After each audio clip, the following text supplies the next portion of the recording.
Welcome back to the Freedom Entrepreneur Podcast. I'm your freedom engineer, Lindsay Sutherland, business coach and energy consultant. So, what is an energy consultant? While I'm on here, I just wanted to briefly mention this because I was so for those of you, by the way, watching on YouTube, you'll see I'm wearing my farm clothes essentially. I have a t-shirt on and a hat on, but I was so inspired and I was like, I've got to get on and record this podcast right now while my energy is flowing. And the reason for that is because energy is not bound by time or space. So whether you're listening to this a week, a year later, it doesn't matter. You will benefit from this energy. It will help you get the clarity and receive this message. That's why it's so profound. So why I'm telling you I'm an energy coach is because I want to help you.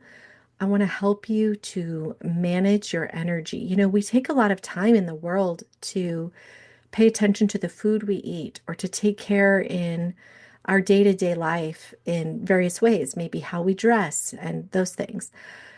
Well, being a steward of your energy is as important, if not the most important part of who you are, because your body is 99% energy. It is limitless possibility in quantum particles that are just simply there waiting to manifest into something based on your intention and your emotion. So, dictating your future every waking moment means being a steward of your energy, and that is freedom engineering at its core. And as we talk about how to have a burning desire, these are the tangible steps to help you get to that. So, to go from a place of feeling sad or lonely or depressed or uncertain, um, lost, to feeling confident and clear and intentional with your life, it is an energetic shift that is taking place more so than a physical transformation, that the physical manifestation of it is a result of the work you're doing internally. And that's why so much of this series is based on talking about mindset and energy.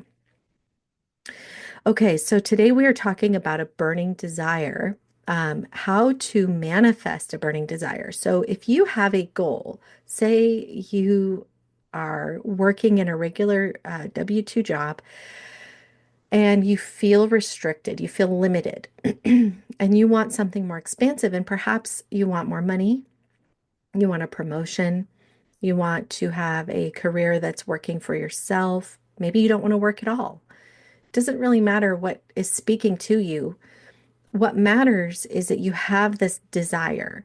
But what can often happen, and what often does happen, is that we end up with a goal or a dream that becomes kind of a wish because we haven't like they say, a wish, a dream without a plan is just a wish. But I would also say that a dream with a plan without a burning desire is just a wish. Because when it's the burning desire that is literally the catalyst, the fuel, the rocket engine fuel that makes it all come together. Action and strategy will get you so far, but at some point you burn out, you give up, you forget. I mean, how many dreams have you had that you forgot you had? Many, I'll imagine. And this is why having that burning desire is so powerful. But when we are talking about having the dream without a burning desire, sometimes we might be like, well, I know I want it, but it's been years since I've been saying the same thing for years and nothing's really coming of it. I'll make like some headway and then I fall backwards. Do you ever feel like your life is going in a circle where you kind of keep ending up like Groundhog's Day in the same place you were before? Well, that's because you don't have that burning desire and that clarity to get you where you want to go. You make an earnest effort, and then when you get faced with a challenge, you kind of fall back. It's like, oh, well, maybe it wasn't meant to be, or first I need to deal with X, Y, or Z, and we do that to ourselves all the time, that this first and then thing. Here's the reality, though. A burning desire is something you keep alive. Back in the cavemen days when they finally figured out what fire was, they used to take a horn. I don't know what animal it was from, maybe a buffalo horn, and they would keep an ember of the fire going in that buffalo horn so that when they got to their next place, they would have that fire with them. Okay. And there was a fire keeper, and that person's job was to keep that ember alive because it meant life to the whole clan. It's the same thing with our dream and our desire. It is up to us to keep the fire alive. But if you're not feeling the fire and you're settling for less than your dream, there is a way to manifest that burning desire. Okay. And we're going to talk about how to do that. So, right now, I hope that you came into this conversation with a defined goal of some sort. In the last episode, we talked about the litmus test of whether or not your goal was a burning desire or was it just smoldering? Is it just smoldering or is it really on fire? And if you aren't sure, go back and listen to that episode. But if you are sure that you have a smoldering goal and you want to have a burning desire, you want it to consume you. Listen, that is literally, think about fire. It consumes what it's burning. I just was burning some garbage in the yard. It wasn't garbage, it's like miscellaneous leaves and things. And it is, the fire consumes it. I love watching the fire as it burns through it. Well, the same is true with your burning desire. It will burn through the obstacles in your way and help you get to your goal and achieve your goal. Okay. So I'm going to use myself as an example and kind of how I came to even have this clarity.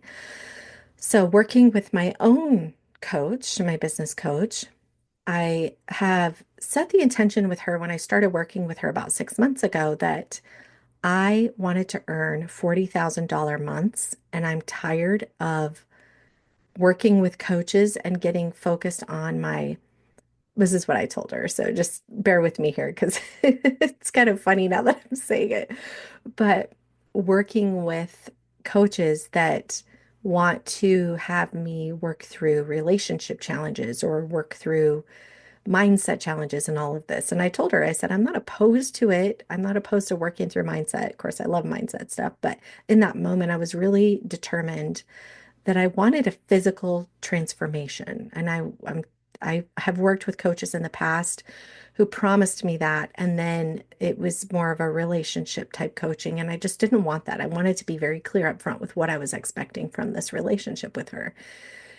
Anyhow, so recently I said to her, I'm like, I feel like I haven't really made a lot of headway towards my goal. And she brought it up to me about this relationship we have with money. She wanted me to focus on my relationship with money as if it was a relationship with a human being.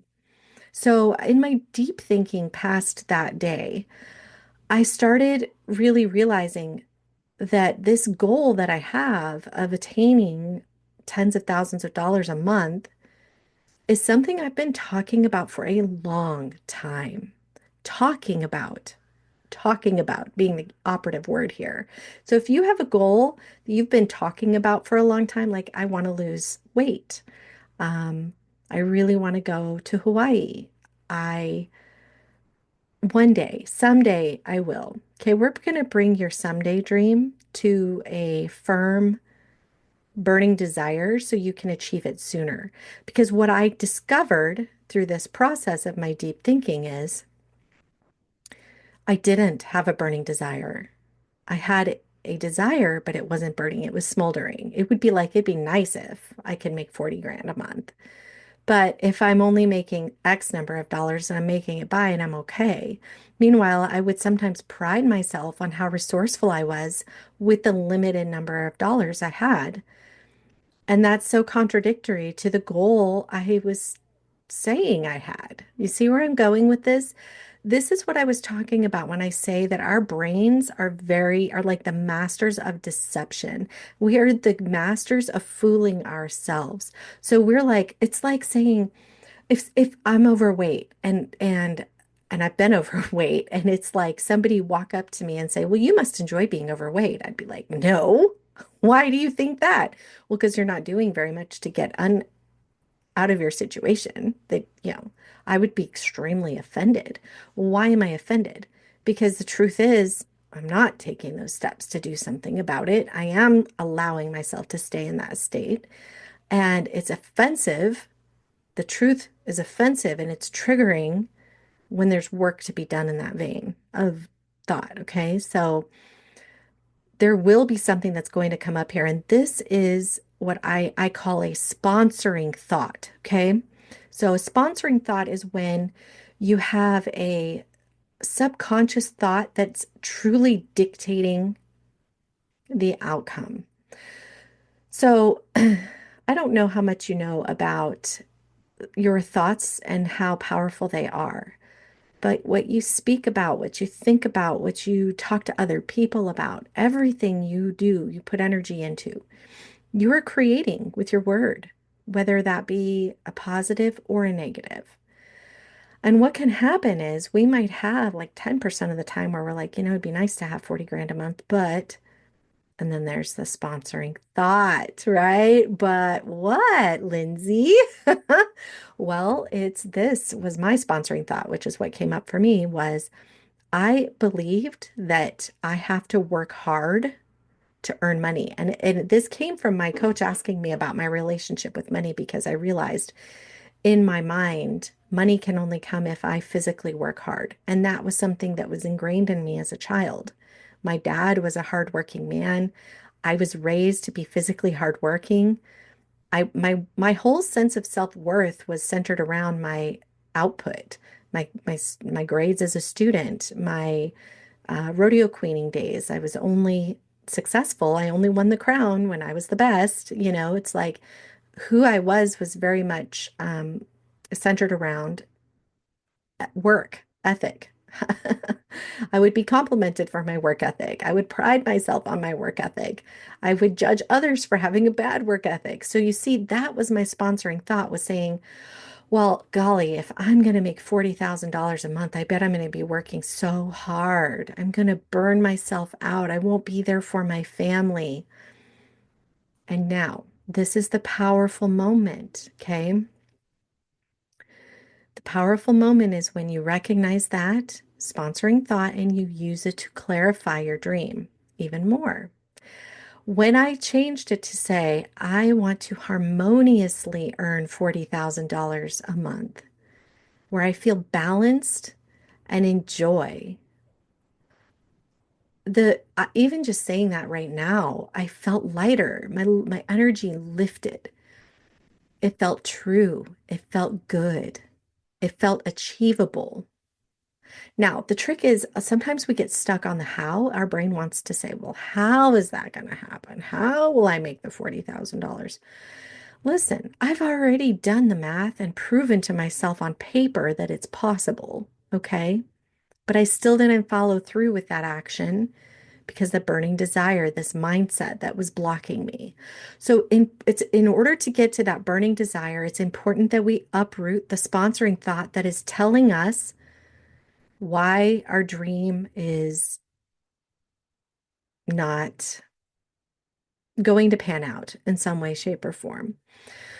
So another example of this, a really dear friend of mine was sharing that she has a dream of living in a homestead environment, somewhere she can plant her roots. And she wants to garden and her daughter wants to do art and so many good things. And it lights her up when she feels this way. But she didn't want to do it without a husband. She doesn't want to be a stay-at-home mom. So even though she had this clear vision of what lights her up, it was very much contingent in her mind on her husband participating. But she had expressed this desire to him, and his mission, his desires were taking him in another direction, which wasn't bringing him home more, which is what she wanted. And so, see, the reason I'm sharing this with you is because we can have a situation where we feel like our goal is contingent on another person. And then we can get back into this hopelessness, feeling like, oh, well, I don't care how much of a burning desire I have. If so and so isn't on board with my plan, it'll never happen. That sponsoring thought is actually killing your burning desire. Okay. It's not the other person. And I really want to make sure you hear that because it's so easy for us to want to blame somebody else. And maybe that's what's happening. Maybe when you say your dream, you instantly have an awareness of a disappointed feeling or a feeling like somebody in your life, somebody significant, isn't rising to the occasion, isn't with you, or isn't supportive of this. And oh, if they don't, like, for example, maybe it's a big dream of yours to go to Europe, but your husband doesn't want to leave the country. Heck, he doesn't even want to go out on a Friday night. I don't know. Maybe you're thinking, I could never go to Europe without him, or he wouldn't let me. So it's this underlining thought. Now, friends, listen. What I'm about to say may sound incongruent. It's none of our other business what other people think. It's none of our business what they do. We can't change them. And I know we know that logically, but also we don't have to change them in order to live our dream. Okay? Let me say that again. We don't have to change them in order to live our dream. There was a time where I was working full time and I was just starting my podcast and I was starting my passion project, we'll say. And at that time, my husband was not the most supportive. And it wasn't like he even tried to not be supportive. It was just in passing, he would say things like, well, we really miss you, or you're always working, or I don't get to spend enough time with you, or the kids miss you. And this was something that I had felt for a long time whenever I tried to come up with something to help move me out of working full time, would be this um, guilt trip he would lay on me. Okay. And for a long time, I would return the guilt trip with anger and resentment to say, well, if you were making more, then I wouldn't have to. Okay. If you hear this dialogue that I'm saying, it's very physical physical realm. I don't know how else to say that. It's like it's not that it's an energy power struggle. He was taking the power out of my dream, and I was trying to take my power back by switching the blame, transferring the blame from me, where he had shamed me, to him, so that I could regain my energetic footing. This is happening on a physical realm. So there's energy that is potential, and then there's energy that is there. And often war, fighting, um, even complaining is an energy struggle. It's a power energy play. Okay. It wasn't until I asked myself, at the time, my relationship was really rocky. And I said to myself, am I willing to give up my dream to keep the peace in my marriage? And it was a very limiting feeling. I just instantly knew no. The answer is no. Then I asked myself this challenge, and it was, am I willing to give up my marriage for my dream? And the answer was yes. Now, I asked that question for clarity. I wasn't like, oh, well, I'm going to go divorce my husband now because that's, you know, that that's the way to go. That wasn't what I was doing. I was rubbing, I was feeling into both sides of it to decide which way was leading me, which to get clarity. So I knew that if I quit my dream, one day I'm going to be an old lady and I'm going to be very angry and bitter. And I would, as Wayne Dyer says, I would be dying with the music still in me. But on the other side of that is I couldn't stay in the position I was in. But by getting clear on what was true for me, I was able to stand in my truth. Okay. So here's what I mean when I say, if we look at this energetically, standing in your truth means your power, your energy is aligned with God, with universe, whatever word is right for you. But when you are standing in your truth, you are solid. You are on your foundation, your bedrock. Okay. It gets easier to face confrontation with kindness. It gets easier to, you don't feel that defensive posture in a discussion because you know yourself. Okay. So right now, if you're letting somebody else's energy or choice affect you or lower your dream status, for example, if you want to go travel, but you won't, but your husband won't let you, or he'll fight with you the whole way. When you're in your truth, it won't matter what he says. You're just going to do it. And you know what the most beautiful piece of this is? And this is the part that has blown my mind, and I know it will blow yours as well, is that when you do that, it's like that's where the jubilation comes from. Then this knowing that I stood in my truth and it worked out. And holy cow, it actually came together. I mean, my husband and I were still married, and our relationship is even stronger now. Because when I started standing in my truth and I started pursuing my passion and my dream, and I stopped needing his approval, okay? All of a sudden he was like, "Man, I'm really proud of you. Look what you've done." And I mean, I was jaw dropped. Like, "What? You're proud of me?" I never imagined I would hear that from him. And at that point, I no longer needed to hear that from him. But it's because I stood in my truth and pursued after my dream, regardless of that, that made that a possibility for me. Does that make sense? I'm really eager to hear your feedback on this. I'd love if you could comment or DM me because um, I'm curious what's coming up for you. Like, I'm sure you might be having some fears that are coming up for you. You might be having some hopes that are coming up for you. That doubt, any doubt that you're having, that is a sponsoring thought. So lean into that, be aware of it, and think, okay, what is this doubt telling me about myself?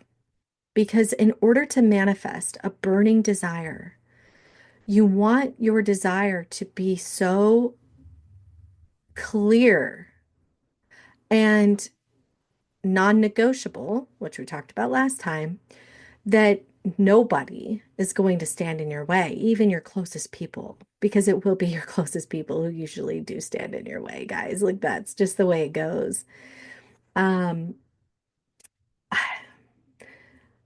for me, I can tell you that whenever I've created something in my life and I did have that burning desire, the clarity was easy. So to manifest a burning desire, sometimes the clarity comes at a deeper, lengthier cost. In other words, it might take you a little longer to get to that clarity because it isn't such a burning desire. But what happened when I finally decided I'm earning $40,000 a month harmoniously, I will be able to embrace life and live it to the fullest in every experiential way, and I'll be able to rest and still know that I'm earning.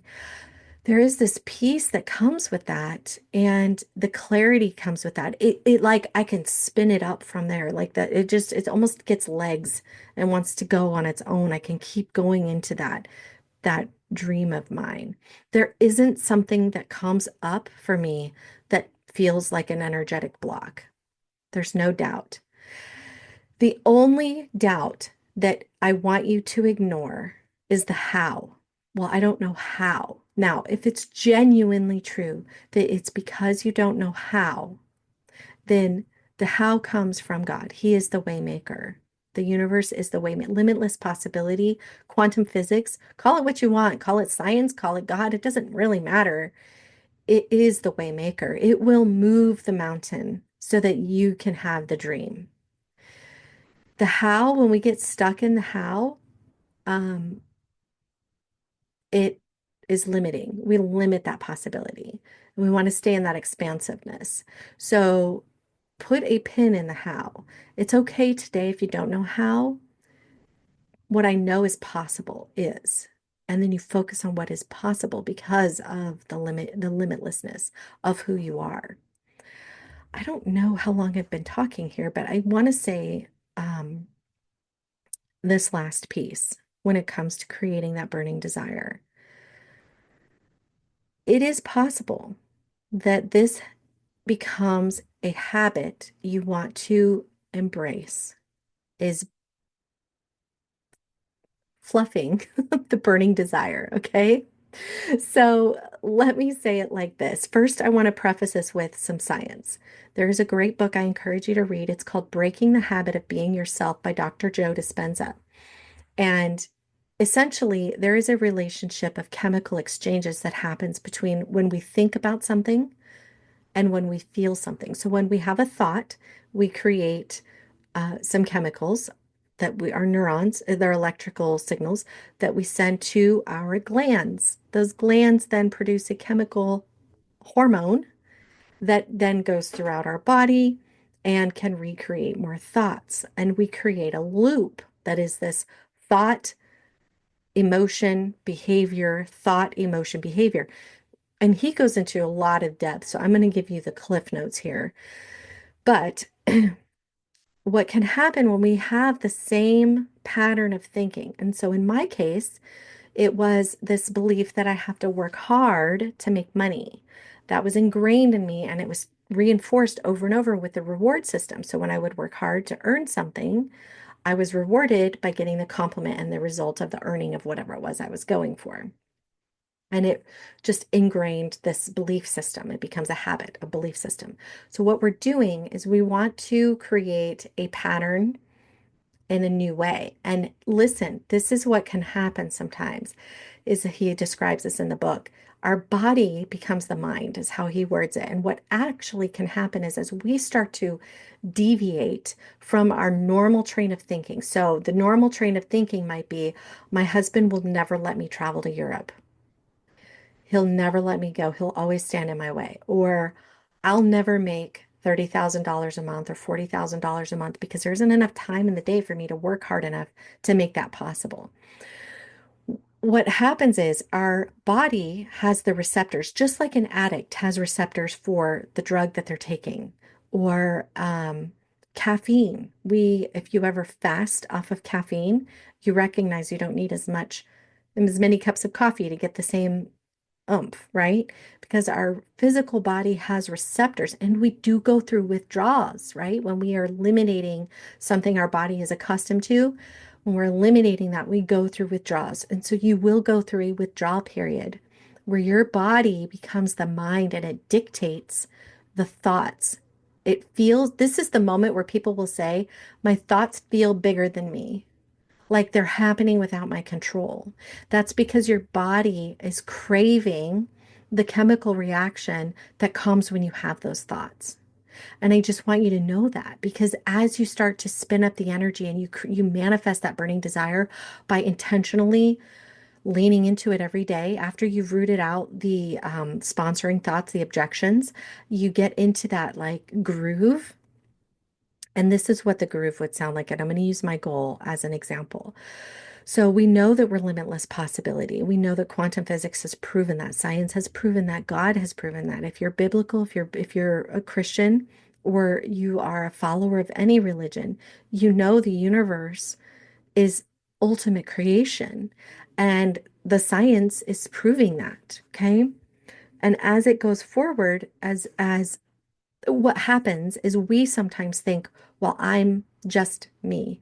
I can't I'm not limitless. The truth is, you are limitless. Your cells and atoms in general, you physically and everything around you is only 10% matter. Everything else is space, and that space is quantum particles that literally evolve and change because of our thinking and our emotions. Okay. And so, we want to spin that energy up. We want to tune into it. So I'm going to leave you with this exercise.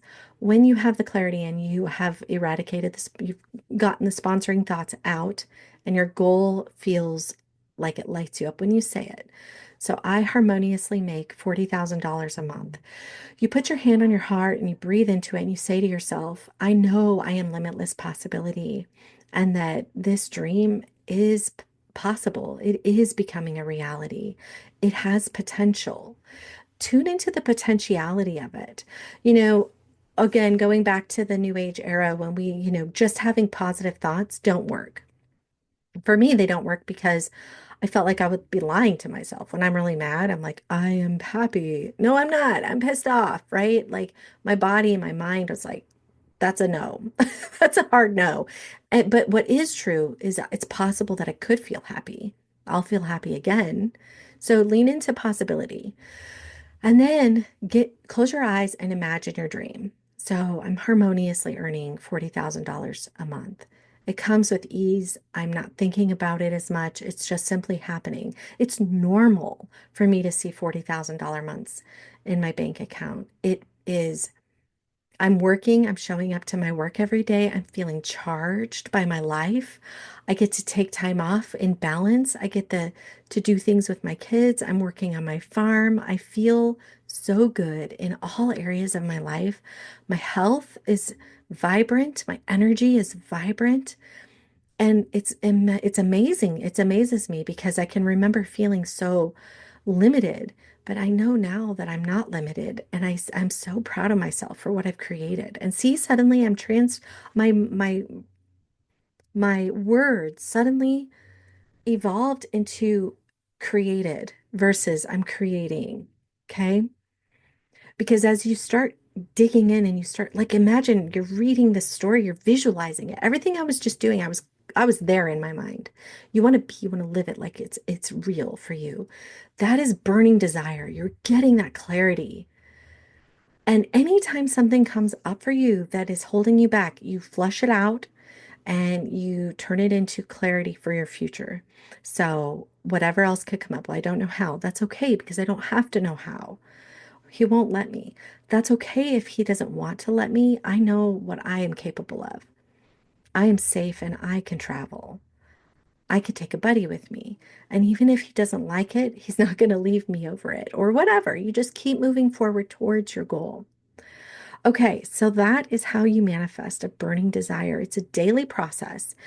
When your thinking derails you or you feel like your thoughts are controlling you and you're having a slumpy day, you just tell yourself, this is just part of it. This is just part of my body craving those old thinking habits, but I'm not thinking them anymore because today I'm focused on, and then you fill in the blank with the possibility of what is coming. All right. Okay, so the next step here, we're going to talk more about rehearsing and deeper than visualizing and how to continue to go down this journey because this is not something that happens overnight. This is something that evolves. It's like you are becoming. Who are you becoming? This is an evolution to find this out. Sometimes it isn't it's not, we always want everything to be A, B equals C. It's a linear. We want to follow a linear path. This evolution is not linear. It is experiential. So I'm grateful for you being on this journey with me. I definitely would love to hear from you. You can connect with me on Instagram. I'm Lindsay Sutherland 24. You can connect with me on Facebook. You can connect with me on my website as well, um, lindsaysutherland.com. All right. Thanks for tuning in. Until next time. Bye for now.